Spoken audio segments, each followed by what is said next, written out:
Introducing Zaxby's new chicken finger tacos. One with pico and creamy chipotle ranch, and the other with bacon and avocado ranch. Chicken expert since 1990. Taco expert since now. Woo, saucy! Zaxby's. You're listening to the Archaeology Podcast Network. Hello and welcome to the ArchaeoTech Podcast, episode 205. I'm your host, Chris Webster. My co-host, Paul Zimmerman, is wandering around the desert somewhere. Today, we talk to Reinhard and Sara Zaia about mapping digital landscapes in online worlds. Let's get to it. Welcome to the show, everybody. Paul can't join us today because he is still gallivanting around the desert in Saudi Arabia. I'm pretty convinced he's a spy, and this is just a cover, and I'm trying not to blow it for him, but, you know, we'll see. He just gets called out to the desert on a moment's notice and, you know, does what he does. So hopefully he'll be back at some point and we can get onto these shows. I've got a few other articles that I'm waiting on people to confirm for. There was actually a lot of good stuff in the Advances in Archaeological Practice this time around that just came out in, it just came out in June of 2023. And one of those articles is entitled Photogrammetry and GIS in Human-Occupied Digital Landscapes, written by Andrew Reinhard and Sara Zaia. And we have both of them on the show today. Welcome to the show, Andrew and Sara. Hi, thank you for having us. Well, thanks for having us. Yeah, so we'll get to both of you in a second, and we'll get to the article in a second. But Andrew, I wanted to ask you real quick, because some people may know your name from, multiple episodes of different programs you've been on the Archaeology Podcast Network, but also you were one of the founding members of the hosts for the Archeo Gaming podcast that we had on the APN, which I still want to restart. If anybody's listening to this, that feed is still there. If anybody wants to do an Archeo Gaming podcast and be the host, just contact me and we'll get that going. But I'm wondering, how have you been in the Archeo Gaming space since then? Have you stayed in that space? Is that a primary focus for you? Or is it just an interest that you keep coming back to? Yeah, it's interesting. It's no longer a primary focus, especially since I got the PhD from the University of York back in 2020. Mm-hmm. And so I've got one foot in Archeo Gaming and then another foot squarely in, I would say, digital built environments that aren't necessarily games. So basically software and virtual worlds, video games and stuff like that.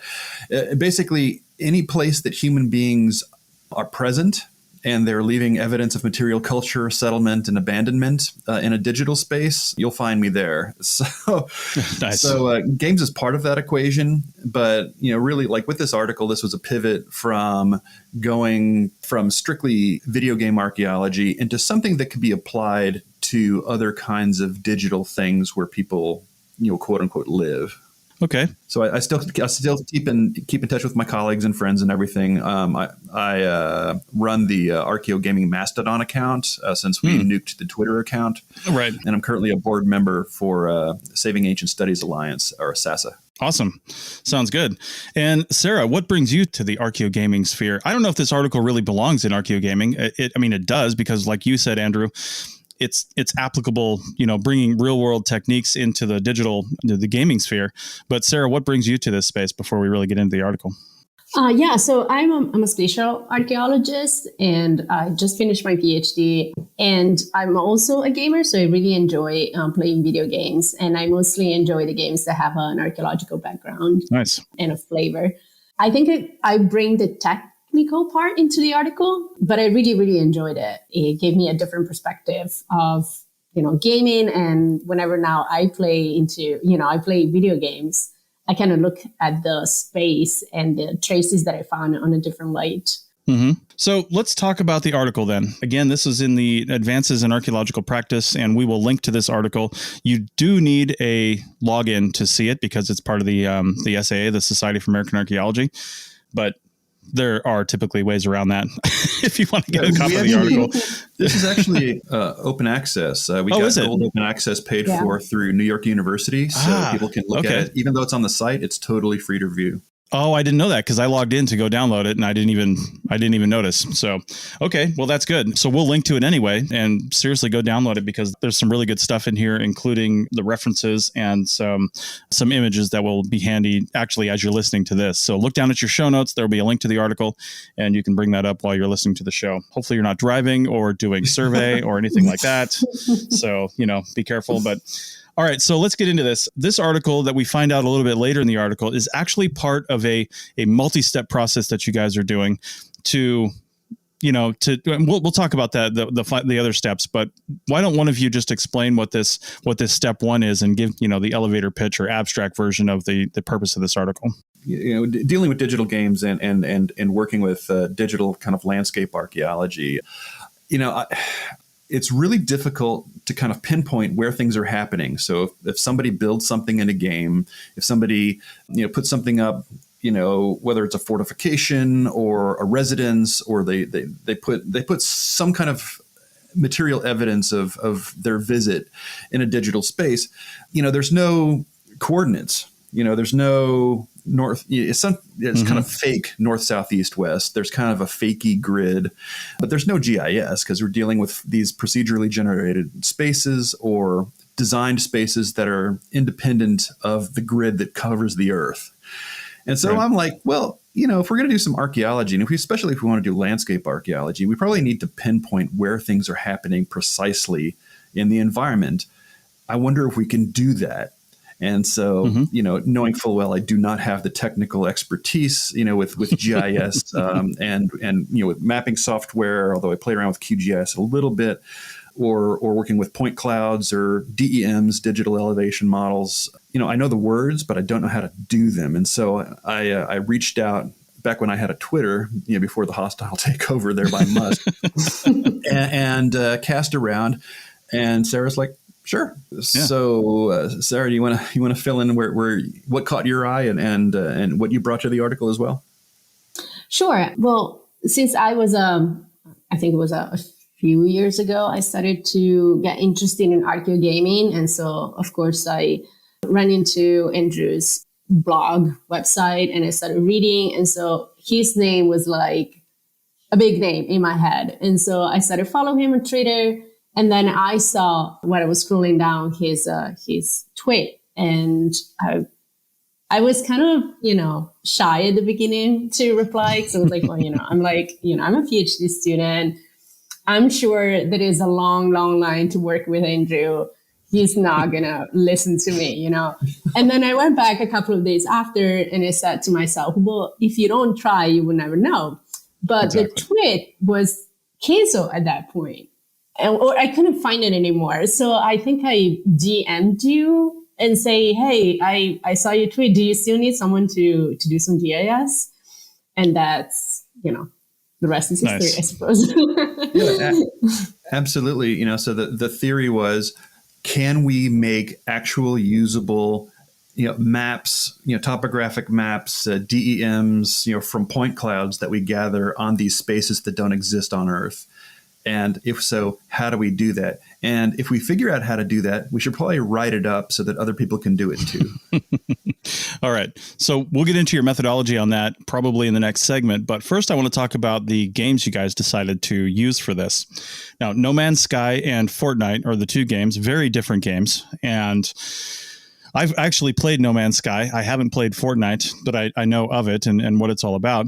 But I'm curious about the games, before we get to why you chose those, I'm curious about the games that didn't make the list, because, again, another game I haven't played, but that first came to mind when you were talking about a persistent online world that's changed by players is World of Warcraft. I feel like it's been around since, I don't know, the late 90s, early 2000s or something like that. I don't even know if it's still around, but that seems like something that has one of the longest histories. Do you know in your research what gaming environment has the longest online continuous history? Did you find that in your research? Oh, geez. I don't know. I'll get myself into trouble by being, by being wrong. Sure. But, I'm thinking just be of close. Things like Neverwinter Nights or EverQuest. Yeah. And things going back into the 90s, there's going to be stuff from way, way back. And, this includes, things as like, persistent digital spaces and environments like Second Life and stuff like that. Mm-hmm. So, those places, and, they let you craft, but you really can't build. And, so yeah, we could have done WoW, because that's been around, for a very freaking long time. I actually let my account slip. I quit. I rage quit when Mists of Pandaria came out, because I'm like, you can't change the lore like that. What are you doing? And, I was just a big nerd. With WoW, it's proprietary and you've got to pay, in order to do this. In Fortnite's free, and No Man's Sky you still have to pay as well. But it's, I might have given it a moment's thought. I was thinking maybe PUBG or maybe EVE Online or something like that. But these are the two games that I was really familiar with personally. Yeah, Second Life, I kind of forgot about that. I still have an account. I don't think I've logged into Second Life in years, but it's still there. It's still there. Every time I get a new computer and it's like faster and better, I've got the M1 Mac now. I don't have the M2 yet, but every time I get a new one, I'm like, well, let's see how Second Life plays. And I head over there for a second, see what it looks like, and then I leave and I don't go back until I get a new computer. Yeah. But that world is crazy. Let me tell you a really quick story. Yeah. And I logged into Second Life a few years ago, and I hadn't been in for about 5 or 6 years. Mm-hmm. And I used to have a villa in the Roma SPQR sim. Nice. When I worked for Bolchese Carducci Publishers doing Greek and Latin stuff. And the people I saw 5 years ago were still there, and they were still building, and they remembered me, and they gave me a tour to show me what was new. It just totally blew my mind. Wow. I mean, speaking of online worlds, there are real people that just practically live in Second Life. I don't even know if they're Second Life anymore. It's almost their first life. Yeah, you know what I mean? There is. Yeah, it's a lot. So, all right. So let's get to No Man's Sky and Fortnite. Why did you guys choose those games to do your mapping experiment? This goes back into, why do Archeo gaming in the first place? And the fact that we're using video games as a vernacular for digital spaces. People understand games. They know what games are. They know what they're called. They see them advertised. So if we can start there as kind of the low-hanging fruit, then we can gently move people towards other digital spaces that are a bit weird. So ultimately, I'd love to do a GIS, survey of Microsoft Word or something. But nobody wants that. They want to see a game. So I was like, okay, fine. We'll do the game. So Fortnite, is played by tens of millions of players around the world all the freaking time. And the island changes, year to year, season to season. And so it's nice to see those changes. And people do kind of the same thing when they go in. They build fortifications to protect themselves, and they move around.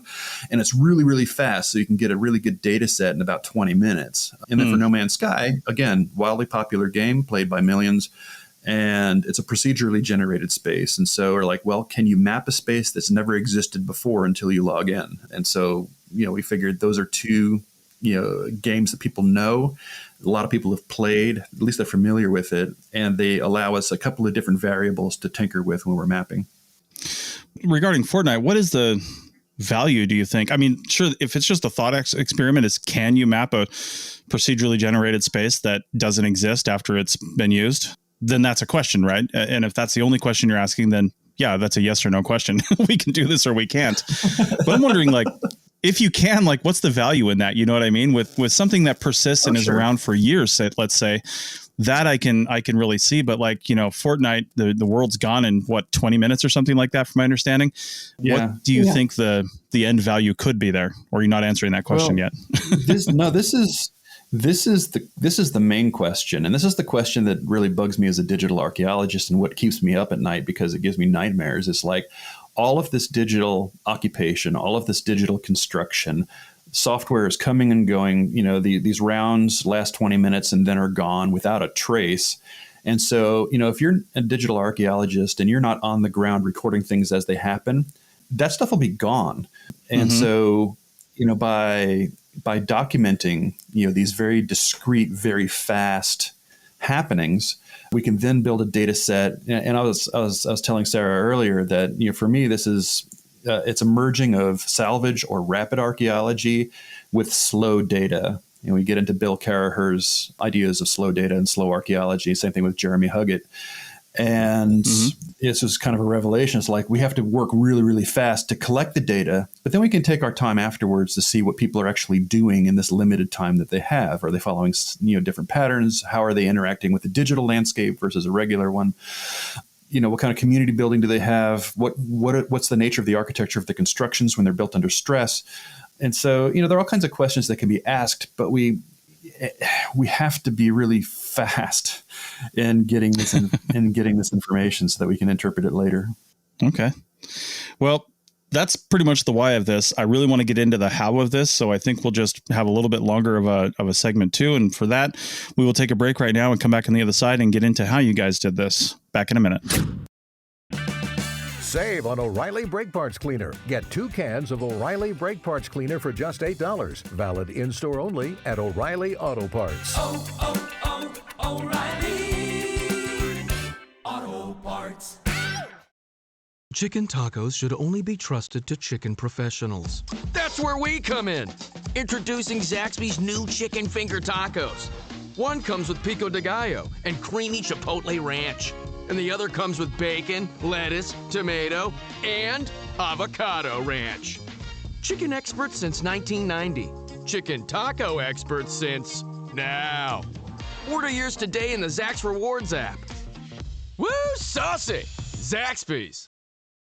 Welcome back to the ArchaeoTech podcast, episode 205. And we are talking about photogrammetry and GIS in human-occupied digital landscapes. Again, take a look down at your show notes for a link to this article. And we're talking to Andrew and Sarah, the authors of the article. So in the first segment, we talked about a little bit about the why anybody would do something like this. But now I want to talk about the how, because this is where I think for our audience in ArchaeoTech, this really gets to be the interesting part. And we've talked about photogrammetry a lot on this show. We've talked about drones a lot on this show. Any longtime listeners know they have to take a drink now, because anytime we say drone, that's what happens. Seems like they come up a lot on this show. So hopefully you're listening at a good time. Yeah. But so anyway, you mentioned that drones and cameras and things like that have been used to do photogrammetry for many years in archaeology now. And even just saying drones have been used for many years is a pretty powerful statement. It's kind of weird to think that. They still feel nude in some cases, but they're very much not in other cases. But with photogrammetry, and I've done drone photogrammetry, you really need you don't need, but it's helpful to have the ground control points. And then you've got the spatial nature of the photographs themselves. And I've even done it where you take high resolution video and then chop images out of that. It's not quite as good as taking high resolution images, but we've experimented with that in some cases. And I'm just wondering, getting to this, what methodology did you use to get let's just call them photographs, really screenshots of the worlds of Fortnite and No Man's Sky in order to be able to do this actual photogrammetry? Because you ran these just like you would any other images through Metashape to produce your DEMs and your 3D models. So I'm just wondering, how did you come up with a way to get these images in an accurate way to be able to do this? I'll do a very short answer, and then Sarah, if you could do the detailed answer, because this is when I really started to lean on you, and I was emailing you twice a day, every day for weeks. Because I have access to the games, and when you play a video game, every video game is different. Every video game will have its own way of maybe doing a photo mode or photo capture, video capture, or you have to do it through the console's native video capture and photo capture software that comes with it. Mm-hmm. And so that, I was like, well, okay, I have these two games. They behave very differently with the photo modes and everything. So what's my camera? How do I use it? Can I fake it out and pretend I have a drone, but it's really not a drone. It's and like in Fortnite, you actually become the drone. So you have this all-seeing eye that you can move around. And then in No Man's Sky, you're dealing with like a sphere. It's like a hemisphere. And then your camera's at the top of that. And then you shoot around. And it was a disaster. I'm a terrible drone pilot and a bad photographer when it comes to this kind of thing. And so, Sarah, how did you help me? Because you helped a lot. Yeah, the way that I wasn't sure if this was going to work out or not. And the way that I addressed it was as any other photogrammetry project that I carried on in real life. And so I found out that flying the drone and then extracting frames to use as photographs don't really work out. Right. I prefer to spend a little bit more time in taking the pictures, but then they're going to work out much better in the software. And so I asked Andrew to just take a picture, pause while taking the picture, and then move the virtual drone a little bit forward, taking care and making sure that the next picture will overlap at least 50-60% with the previous one, and just go on and on until he would cover the entire surface that we wanted to do the photogrammetry for. Okay. And there was no no distortion or anything at the edge of the images? I mean, in my experience in the past, sometimes they're a little bit fisheye, kind of on those pictures and things like that. Did you guys have any problems? I mean, there's always a distortion. Sure. But it wasn't that bad.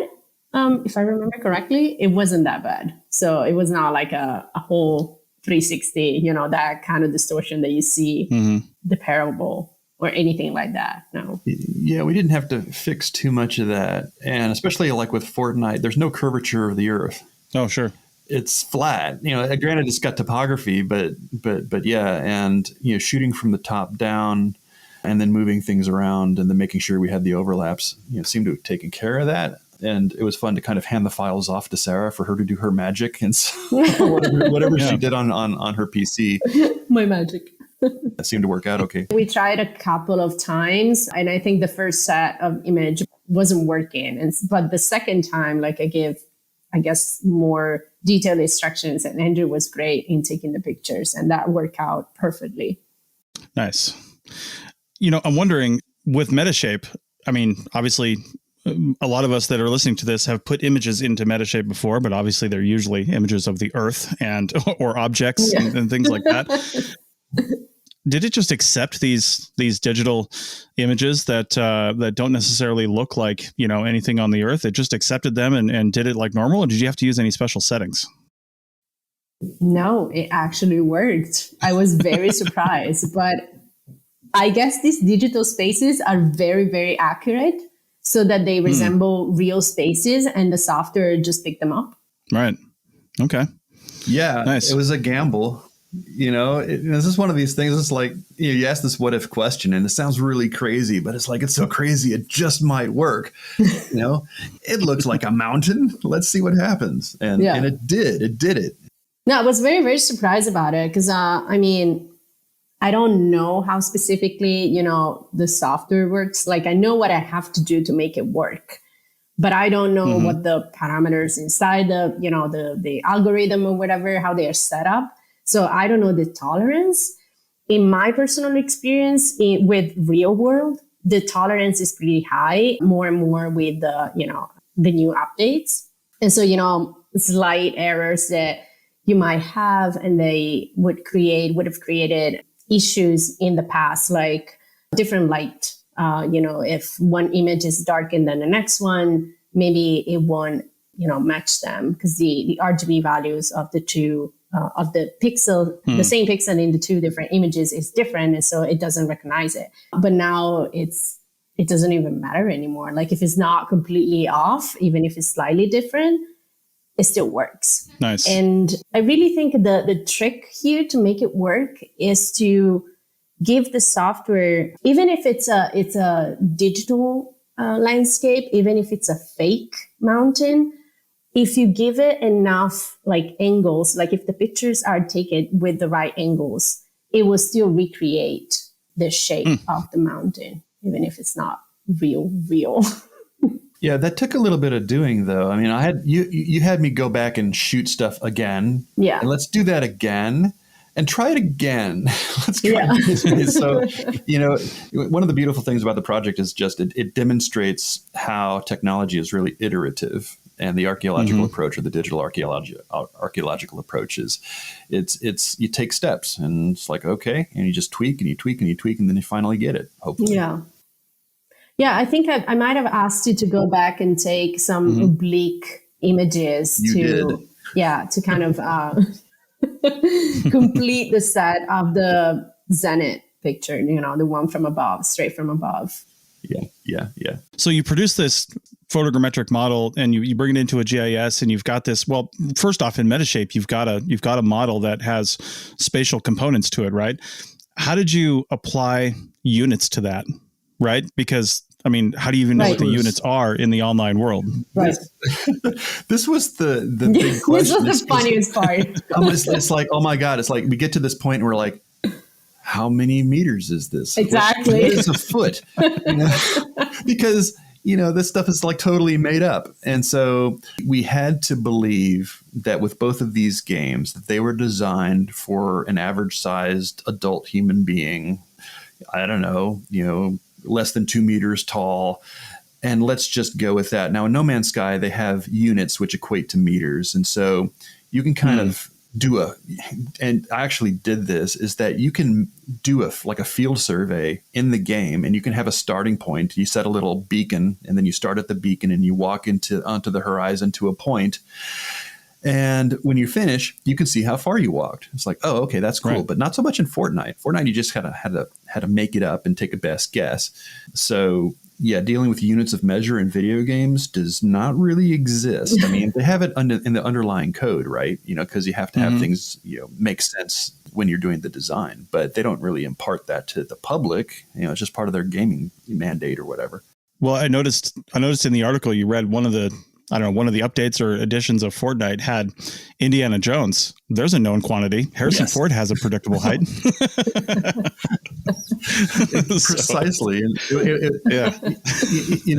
That's one of the wonderful things about archaeology is that it's, it's got so much synchronicity. And so, like having Indiana Jones show up while we're doing this project, it was just a godsend. I was like, oh my God, I can't even believe it. Speaking of distances too, one thing I would wonder, and I don't know if you were able to suss this out or not, because they're like in No Man's Sky, there are some flat plains, but a lot of it's like rolling hills and things like that. That distance measurements back, I'm familiar with that from, playing this a little while ago. Do you know if that's a linear distance, like line of sight distance from you to the target, or is that taking into account the landscape, the topography?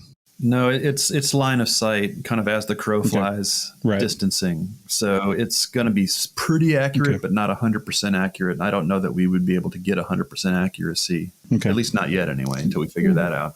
Right. Once you accept that is going to be an approximation in distance, and that was not even, it wasn't the goal of the article to be precise.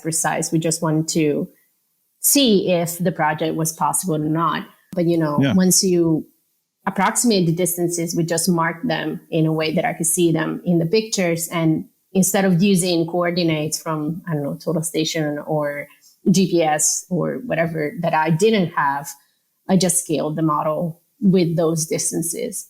And I treated it as a regular, a regular cloud point that needed to be scaled. Okay. So regarding the online worlds of Fortnite and No Man's Sky, how did you guys decide, really, I guess, Andrew, how did you decide what you were going to map for this that would make a good representation for testing your guys' theories? Yeah, with Fortnite, we knew that we were doing the project during a season, which meant that the island itself wasn't going to change. For those of you who don't play Fortnite, you play on a place called Battle Royal Island, which is this kind of crab-shaped island. And every 3 months, things happen to it. There's a volcano, or then there's an implosion, and the middle of the island goes away, and the climates change and stuff like that. And so, being able to document it one season and comparing that to the next is always something very interesting. But for me, I wanted to play over several different rounds because the rounds are always the same. You start, you land as a player on the island, you find out other players to eliminate, and in order to protect yourself, you build things. And so I wanted to go and play a bunch of rounds and then be able to record what people were building and where they were building them, and in relation to other landmarks, other landscape features, to each other, to see if we could draw some conclusions, potentially. And so, that was pretty easy to do because people just build and you just film the building and then you map it. Now, for No Man's Sky, because it's procedurally generated, you never know quite what you're going to get. So I wanted to find a settlement that was simple. I didn't want to do like a big complex or anything, at least not yet. I just wanted to find something that had a simple structure that was anchored in the landscape. And then I wanted to see if we could, measure it, if we could place it in the landscape and map it. And so I looked at about 5 or 6 different candidates. I've got a kind of a gazetteer that I keep because I'm a big No Man's Sky head. And so it's like, oh, well, we'll go to this planet and this person lives there. And so, check to see if they're home, and they weren't. So, we went and we got our video done, got our photos done. Nice. I'm wondering if, so you guys were going into these worlds and taking these, just doing this. And I know there's a section on ethics in the paper there where you talk about, reading the terms of service and being conscious of, the fact that there's other real humans in there and things that they created and those along those lines. Plus also the game designers. I mean, these are proprietary environments that the game designers, I mean, technically own and can shut down at any point in time, but they do have provisions within their TOCs to allow for, online play and things like that, which made this possible. But I'm wondering, did you guys contact, or do you think you'll contact in the future, the actual game designers themselves? Because they have all the source material. They have they have what they know the measurements are. They have, probably, maps of all these areas and a lot more information that could ever be gained by one person going in there and doing a study on this. Have you thought about involving them in this anthropological study, so to speak, the bigger picture? I have about this. Actually, when the Archeo Gaming book getting close to publication, we needed to get permission for the cover image, which was a screenshot from a procedural world in No Man's Sky. And so it took me about 2 months to actually get a response from Hello Games, and they actually did. And the CEO actually was the one who responded, which really blew me away, to give me permission to go ahead and use the image. I'm like, wow, this is awesome. They are super busy and trying to write epic games, to get info about Fortnite. I have a feeling that we'd be signing NDAs out the wazoo, and we wouldn't be able to necessarily publish on that, even though we would have the information. And right. They don't really have a lot of time for archaeologists. It might be a curiosity, but that's normal. Because it's a business. For these AAA games anyway. I mean, if we were to do more of an indie game or something like that, working with Maps and Season, for example, then we could write and we'd probably get a response and actually have a collaboration, which is something that would be super awesome because it connects the company with the community, with the archaeologists, and then we can do some public archaeology there. Yes. So, Sarah, I don't know if you've got experience or if you've tried to reach out to some of these different places that you've been interested in. I tried twice, and once I had a very good response, but it was more like, as you said, an indie production, and they were very interested and thrilled that I used their game and I talked about their games in my research. The other company never even responded to me. Yeah, that's pretty typical. It's not that they're being rude; it's just they're super busy and low priority. Yeah. Okay. Yeah. So I don't know. I guess that we will have to make a compelling case for them to be interested. Maybe if it can be something for business, exactly like Ubisoft opened historical department for their games, and that became like another business for them. So if we can make a similar compelling case, maybe we could start a collaboration. That would be great. Yeah. All right. Well, that's a good point to take a break, and we'll come back on the other side and talk about a little bit more big picture and next steps for this. Back in a minute. Did I hear you're shopping for a car? Because I've been at it for ages. Ugh, such a time suck, right? Not really. I bought it on Carvana. Super convenient. Oh, then comes all the financing, research. Am I right? Well, you can, but I got pre-qualified for a Carvana auto loan in like 2 minutes. Yeah, but then all the number crunching and terms, right? Nope. I saw real numbers as I shopped, found my dream car, and got it in a couple of days. Wait, like you already have it? Yep. Oh. Go to Carvana.com to finance your car the convenient way. Want a website with unmatched power, speed, and control? Try Bluehost Cloud, the new web hosting plan from Bluehost, built for WordPress creators by WordPress experts. With 100% uptime, incredible load times, and 24/7 WordPress priority support, your sites will be lightning fast with global reach. And with Bluehost Cloud, your sites can handle surges in traffic no matter how big. Plus, you automatically get daily backups and world-class security. Get started now at Bluehost.com. The Labor Day weekend sale is on at Tanger Outlets. Score up to 70% off at top brands like Nike Factory Store, Crocs, J. Crew Factory, Gap Outlet, and so many more. Refresh your wardrobe with the latest arrivals for less from all your favorite brands this Labor Day weekend. Tanger Outlets, always on trend, always on sale. Plan your trip at Tanger.com.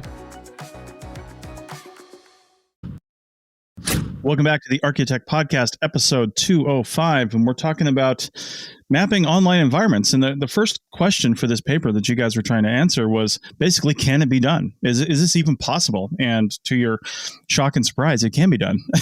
and I mean, once you figured it out, it sounds fairly replicatable. And I think that this shouldn't be too hard. You're just following those steps to reproduce this in most environments. So There were three other, I guess, future questions, though, that are building off of this one. And I'm just going to go ahead and read those out so we have a frame of reference for this segment, and then we'll talk about that. So point number 2 is, can the study of human interactive virtual environments contribute to the understanding of past human behavior? Can it contribute to the development of an ABM model? Number 3 is, how can we preserve temporary evidence of human occupation within a landscape that changes so quickly? And number 4, would people behave differently in a virtual landscape than they would in a physical one? Are there any cultural biases in a player agent's behavior or in the developer's choice? So that is the ultimate goal of this project, is to essentially answer those 4 questions. Really, it all comes down to it all kind of comes down to the last question, to be honest. I'm wondering, let's just talk big picture. We don't have to break all of those down, but let's just talk really big picture here. And I'm really interested in the, would people behave differently in a virtual landscape? I'm going to go ahead and say probably yes, right off the bat, because normally you don't shoot people in the head on a daily basis. And normally, you're not behaving the way you are. I mean, some people do, but normally, that's not, that's not really the question, though. Okay. The question is, will they behave differently in a landscape? And the way I interpreted that question was, there's a mountain in the game. How do we go up the mountain, as opposed to behaving badly on the mountain? Right. Gotcha. Well, even then, I mean, a lot of times you can fly, you can teleport, you can do different things because of the game mechanics, right? Oh, yeah. Digital physics are awesome. And, they're either good or bad, depending on if you're studying them or if you're using them. Yeah. Well, in No Man's Sky, you can just flip over to I can't remember what it's called, but you can just tunnel right through the mountain too. Yes. Yeah. I'm trying to figure out, what is the ultimate value here then, to study this information. I mean, one of your points is, can we use this to look at the past? And I did like in your article near the end of it, when you were really talking about big picture here, observing what we can see in the virtual landscape, and then having the ability to actually talk to the people who created that ultimately to find out maybe what motivations were, because we can't do that to people in the past, right? As archaeologists, all we can do is observe the past and, make our best guess based on information. But with here, we can observe something and say, hey, why'd you do that? What's the point there? And try to apply that to something in the past. Do you think that's still possible with like you said, the massive digital physics of the online world and how different it is? I think so. Yeah, I hate to say the real world. In the physical world, I guess, you can talk to descendant communities, and they can tell you things that have been passed down, or they can give you the interpretations of the landscapes in which they live that exhibit features from antiquity. However, soon or long ago that was. With digital games, you can certainly engage with the player community, as long as you identify yourself and what you're doing and get permission and all of that, and behave in an ethical way. And this happened with the No Man's Sky Archaeological Project, where you would talk to people who were like day one players, and they would be building and stuff, and they would tell you how it was like. And then you might talk to people who joined the game 2 or 3 years later, and they don't have that initial lived experience. They have a history because they have a wiki and a Reddit and stuff like that. And then, they hang out with some of the old timers, but that's only been 3 years. But, in a game, that's ancient history. And so, being able to document in the beginning and then dipping your toe back in the water, after a year, after 6 months or something is always great, because things are changing at such an advanced rate. We're not looking at big data, we're looking at little data, as Jeremy Huggett says. And, when you put it all together, you're able to create this historical picture, granted one that's been, created in real time over just a few years as opposed to eons. Interesting.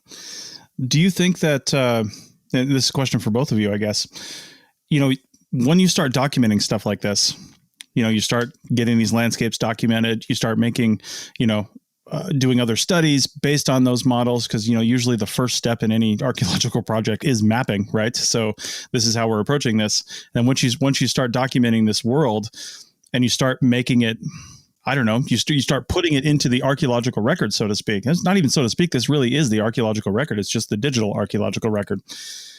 Do you think there will be a time, or do you know if anybody's thinking about protecting some of these worlds? We have the National Register of Historic Places, and one of the things that is important for the criteria on the NRHP is not only data, so important things about humans, but architectural things, unique architecture, unique people, and unique events, right? Those are basically the 4 criteria. Well, these online worlds are important for, as you mentioned, in the case of Fortnite, I mean, literally hundreds of millions of people, right? And you look at the whole gaming community, and it's billions of people. So these are really important things where really important things are happening that are shaping people's lives in the physical world in some cases, whether it be success through their, through e-gaming and things like that, or other things. Do you think there's any validity here for protection of these worlds in the future? And I'm wondering if the developers would fight that and how that would actually look if the government tried to take over No Man's Sky. I have a quick answer, and then Sarah. I always thought like the Internet Archive should be a UNESCO World Heritage Site. It ticks all the boxes for UNESCO World Heritage Site, albeit it's a digital space. And whenever the United States decides to rejoin UNESCO, because I don't think they have yet, then we'll be able to nominate the Internet Archive for that. There are actually physical monuments. There's one that was built in Iceland to commemorate something from EVE Online. And then there are in-game memorials like Make-A-Wish stuff in various games like WoW, for example, where you have these permanent spaces that the developers put in, to honor something or to honor an event. And then you've also got commemorative blogs and wikis for all kinds of stuff. And there's actually a history of memorial building in No Man's Sky, people building things in honor of family members, with the understanding that these will persist at least for a while. Sure. And so, I think that some kind of designation would be great. And, why not Azeroth, as a protected space? I don't know. I mean, they had to bring back the vanilla server due to popular demand. And so, that just seems to be a case in point of what people want and need, and they want to revisit and have nostalgia and all that stuff. Sarah? Yeah, I think they should be protected and preserved. I think my mind is going just off to how, because the data will be so massive. Right. And as we mentioned before, the landscape changes so fast that I'm not sure how we could practically do it. So I'm thinking about, the practical and like if I was to record this, like I can fly drones all the time on top of people buildings and, try to collect everything. So I don't know what the practical way to do it, the best one will be. But I think it should, I think it would be very important because they are a manifestation of people behavior. And so for anthropological and archaeological studies, they should definitely be recorded. Well, these worlds too, they almost sort of, as an analogy, follow the Heisenberg uncertainty principle, where they don't really exist until you're observing them, right? They're just ones and zeros in a hard drive until you're in there. So what does preservation even look like? Does it have to be preserved so anybody can enter the world through some sort of portal, like a video game machine or something like that? Or do they need to be preserved so way people, aren't in that world can see, like they're looking at the world through a TV screen, Yeah. That's been one of my goals. When I was doing my PhD, that was part of one of the case studies, is what's the lowest common denominator of access that we can provide so people can see what it is that we're talking about. So it could be just stereometric $5 goggles, and you've got a split screen that you're watching on YouTube or something. And for some folks, that'll be enough. And it records the audio. Granted, it's a guided tour. you're not able to look around. And I've tried and failed to do like a 360 VR inside a video game where we could do, go where you want kind of stuff without actually having to use the game. So, that's important. And you're right. A lot of these games, especially the procedural ones, they don't generate until you arrive. And then you have interfered with the space, even though the space is brand new. And what does that mean ethically? It's like, I don't know.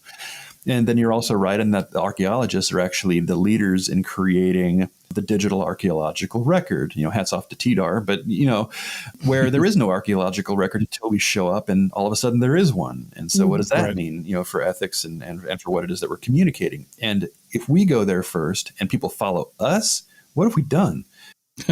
It's weird. Right. It's like Doctor Who or something. It's weird. Or Black Mirror. Yeah. I know, right? We've only got a few minutes left in this episode. So Where are you guys with number 2, talking about the study of human interactive virtual environment contributing to the understanding of past human behavior? Are you guys in process on doing some research on this? No. Not yet. All right. Short and simple. I'm not. I've got 2 books that I'm revising for BirdCon. Yes. Basically, what we wanted to do is to create this methodology of digital space specifically for people to play around with agent-based modeling. Here's a landscape. Here's how you can map it. You can put your agents in there, and it doesn't have to be a game. It can be a digitally created space, that you put in parameters or different rules to make it look a certain way or behave a certain way. And then you let your agents run around and do stuff, and then you can tweak that and see what happens. Our methodology allows you to do that with the spaces that you create digitally in support of your ABM work, which is the real goal. Now, I haven't, and Sarah, I don't know if you have, I haven't tried that yet with ABMs. I'm hoping maybe Sean Graham might, if you're listening, or Stephanie Crabtree, moving forward. So we got a couple minutes left. Let me get your guys' final thoughts on this, on what you want people to get out of this paper and moving forward. We'll start with you, Sarah.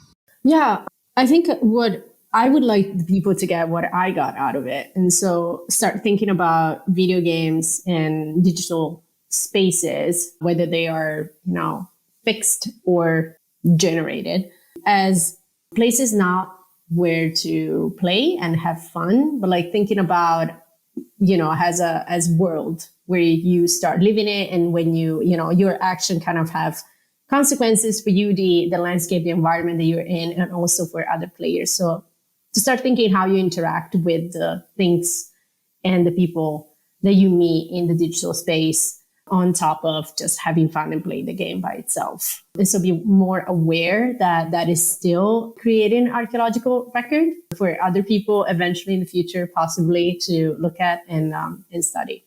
Okay. Andrew?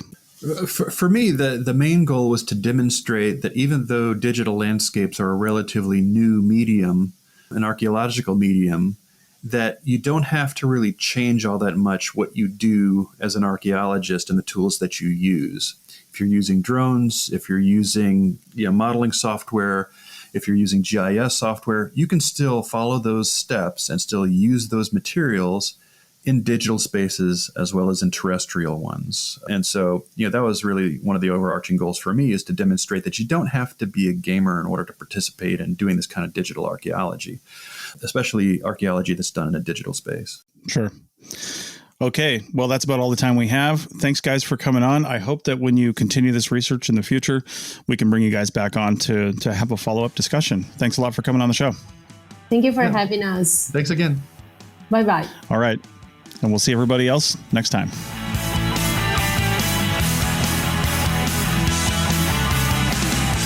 Thanks for listening to the ArchaeoTech podcast. Links to items mentioned on the show are in the show notes at www.archpodnet.com/archaeotech.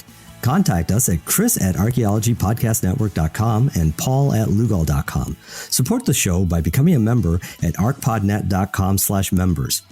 The music is a song called Off-Road and is license free from Apple. Thanks for listening.